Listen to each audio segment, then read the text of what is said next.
Most women cry when they catch their fiancé cheating. They scream. They throw clothes out the window. They break down.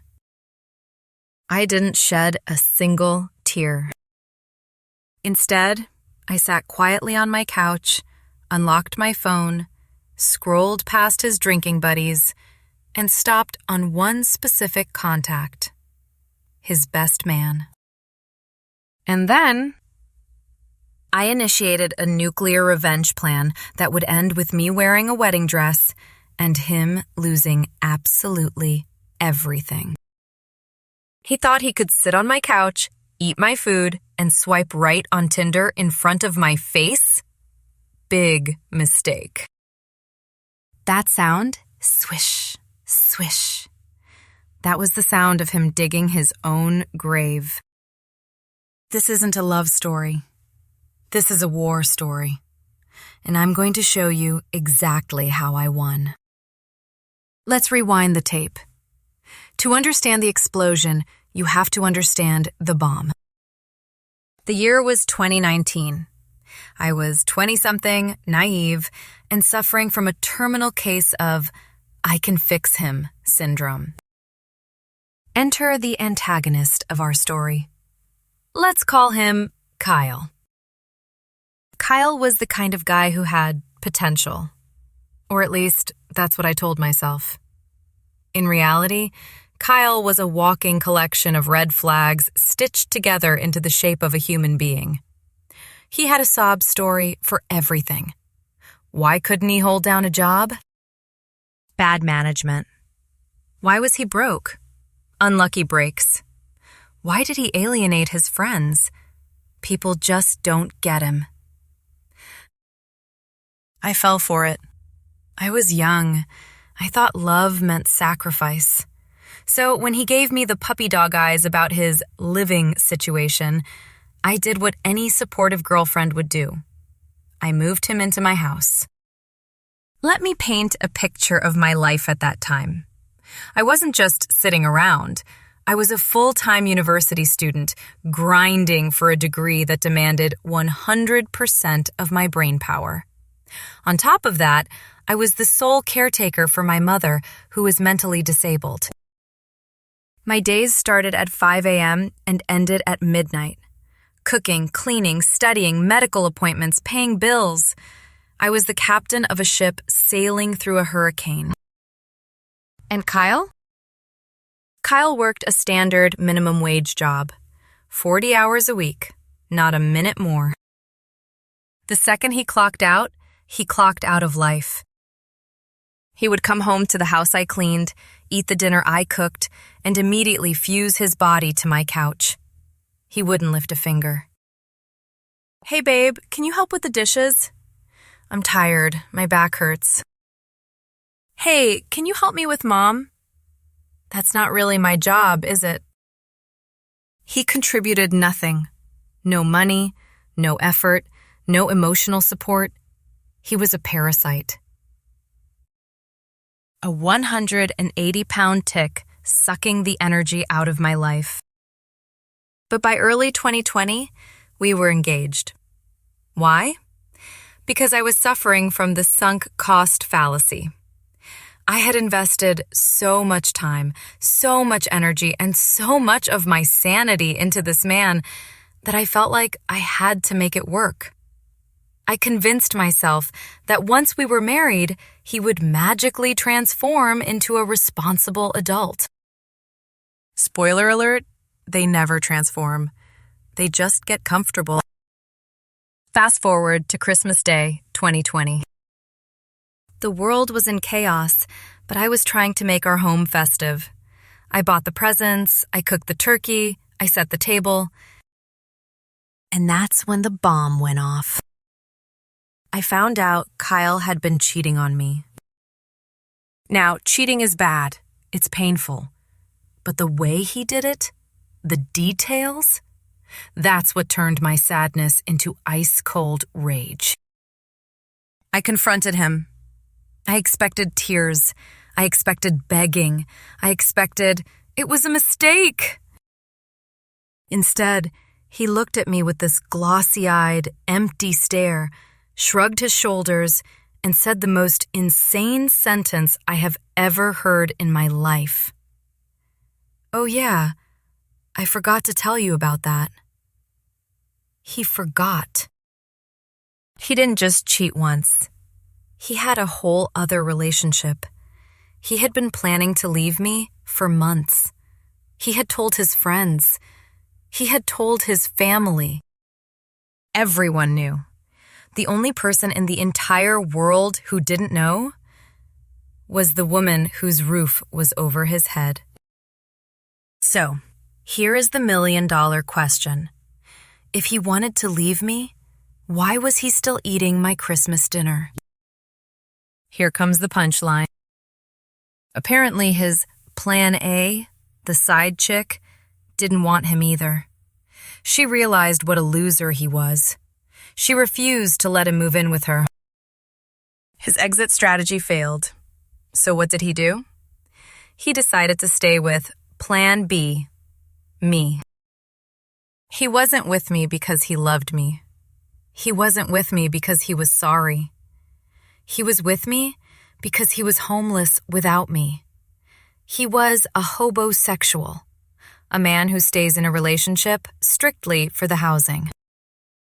I looked at him on that Christmas morning, the man I was supposed to marry, and I didn't see a partner. I saw a squatter. I told him it was over. I told him to pack his bags. I told him to get out. But Kyle didn't leave. You might be asking, why didn't you just throw his stuff on the lawn? Because I was trying to be civil. I was trying to be the better person. And in the state where I live, tenancy laws are tricky. Once someone has established residency, you can't just kick them out overnight without a legal battle. Kyle knew this, and he weaponized it. For 3 agonizing months, January, February, March, he entered what I call squatter mode. He claimed he was searching for a new place, but I watched him. I work from home. I saw everything. His search consisted of sleeping until noon, playing Call of Duty for 6 hours, and complaining that the apartments in our city were too expensive or not good enough for him. This implies he had standards. He had no job prospects, no savings, and no shame. Yet he turned down rooms because they didn't have a nice view. The audacity was breathtaking. He stopped hiding his disdain for me. He treated me like I was the intruder. He would walk past me while I was studying for my master's entrance exams, eating the food I bought with my money, wearing clothes I washed with my detergent, and he would sneer at me. He was like a ghost haunting my living room, but a ghost that ate all the Doritos and left wet towels on the floor. I was at my breaking point. My mental health was fraying. I was researching eviction lawyers. I was ready to go to the courthouse and pay the fees to have the sheriff drag him out by his ankles. And then came the night that changed everything. It was a Tuesday, 11 p.m. I was sitting in my chair trying to read. Kyle was on the couch 3 feet away. Swish, swish. He had the volume on his phone turned all the way up. I looked over. He was on Tinder. He was swiping right on every girl within a 50-mile radius. In my house. While I was sitting right there. It wasn't just rude. It was a calculated performance. He wanted me to hear it. He wanted to show me that I didn't matter. He was rubbing my nose in his infidelity like a bad dog owner. I felt something snap in my chest. It wasn't a heartbreak snap. It was a cable snapping on a bridge. I lowered my book. I looked him dead in the eyes. Turn it off. Do that in private. Have some respect." He stopped swiping. He looked at me, smirked, that arrogant, punchable smirk, and said, "It's a free country. I can do what I want." That smirk, that specific arrangement of facial muscles, that was the moment he signed his own death warrant. I didn't yell. I didn't scream. My voice went very, very calm. "If you don't turn that off," I said, "I'm going to sleep with one of your friends." He laughed, a loud, barking laugh. "Yeah, right. You wouldn't dare. You're too nice." He thought it was an empty threat. He thought I was bluffing. But here is the thing about me. I am a woman of focus, commitment, and sheer will. I am known for seeing goals to their completion. I looked down at my phone. I didn't just want to sleep with a random friend. No, that would be petty. I needed something nuclear. I needed something that would destroy his ego on a molecular level. I opened his friend list. I scrolled past the acquaintances, and I landed on the Holy Grail. The best man. Let's talk about Mark. Mark was Kyle's best friend since high school. He was the guy Kyle bragged about. He was the guy slated to stand next to Kyle at the altar. Tactically, this was the ultimate betrayal. But morally, I didn't care anymore. The Geneva Convention of Relationships had been violated a long time ago. I sent the message. "Hey, we need to talk about Kyle." 3 dots. Typing. "Okay, meet me at the bar in 20. I drove to the bar with my heart pounding. I expected a confrontation. I expected Mark to defend his bro. I expected to be told I was crazy. But when I sat down, Mark didn't look angry. He looked relieved. He took a sip of his drink and said, "I am so sorry. I've been wanting to tell you for months, but I didn't know how." Wait, what? It turns out the best friend wasn't really a best friend anymore. Mark had been trying to distance himself from Kyle for years. Why? Because Kyle was a terrible friend too. We sat there for 3 hours, just trading war stories. Mark told me how Kyle owed him thousands of dollars. Mark told me how Kyle would manipulate him, put him down to make himself feel better, and use him for rides and favors without ever saying thank you.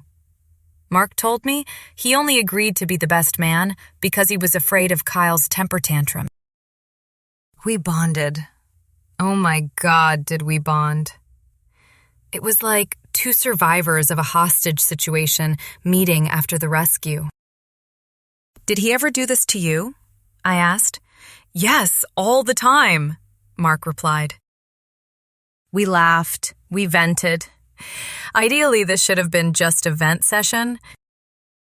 But then, something shifted. I looked at Mark. Really looked at him. He wasn't a squatter. He had a job, a career. He wasn't arrogant. He was kind. He listened. He wasn't a child. He was a man. The chemistry wasn't just about revenge. It was genuine. I decided to be 100% honest. I told him, "Look, I reached out to you initially because I wanted to piss Kyle off. That was the plan. But I'm sitting here now, and I realize I actually like talking to you." Mark smiled, a real smile, not a smirk. He leaned in and said, "Well, if we're going to make him mad, let's do it right. But let's do it for us, not for him." We started dating. And let me tell you, nothing, and I mean nothing, burns a narcissist more than seeing his property happy with someone else, especially when that someone else is the guy he secretly felt inferior to. When Kyle finally found out, the explosion was magnificent. He didn't cry because he lost me. He cried because he lost his control. He screamed. He threw a tantrum. He called everyone. He told his family I was a whore. He told our mutual friends that Mark broke the bro code. But nobody cared. Why? Because everyone knew about Christmas. Everyone knew about the cheating. Everyone knew he was a squatter. He had no political capital left. He had burned every bridge. Finally, the pressure was too much. The shame was too public. Kyle packed his bags and left my house. The parasite was gone. Life after Kyle was like stepping out of a fog. Mark and I didn't just date. We thrived. He was there when I pulled all-nighters for my degree. He brought me coffee. He proofread my papers. He was there for my mother. He treated her with dignity and kindness, not as a burden. He watched me graduate with that bachelor's degree, the one Kyle said was a waste of time. I'm now halfway through my master's program. Mark works in a specialized field, bringing in good money. We are partners. We are equals. We build each other up. 2 years passed. And then came April 2nd. The wedding. I walked down the aisle. The church was full. My friends were there. My family was there.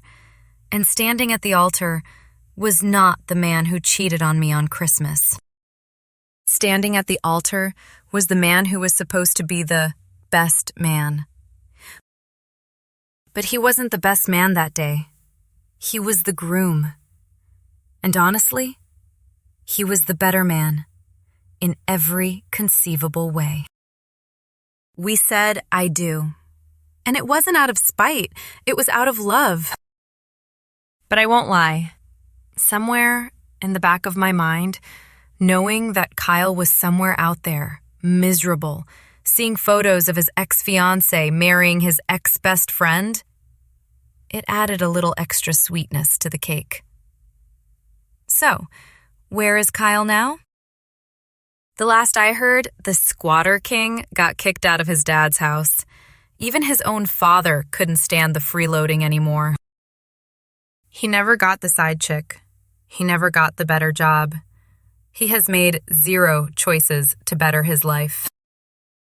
He's likely sitting on someone else's couch right now, swiping right on Tinder, looking for the next host to latch on to. But he's not my problem anymore. If there is a moral to this story, it's this. If you disrespect someone's boundaries, if you cheat on the person who is housing you, if you act like an entitled child and treat your partner like an option, be careful, because the person you hurt might just upgrade to the person you were jealous of all along. And to Kyle, if you're watching this on a borrowed phone using your neighbor's stolen Wi-Fi, thanks for introducing me to your best friend. He's a keeper.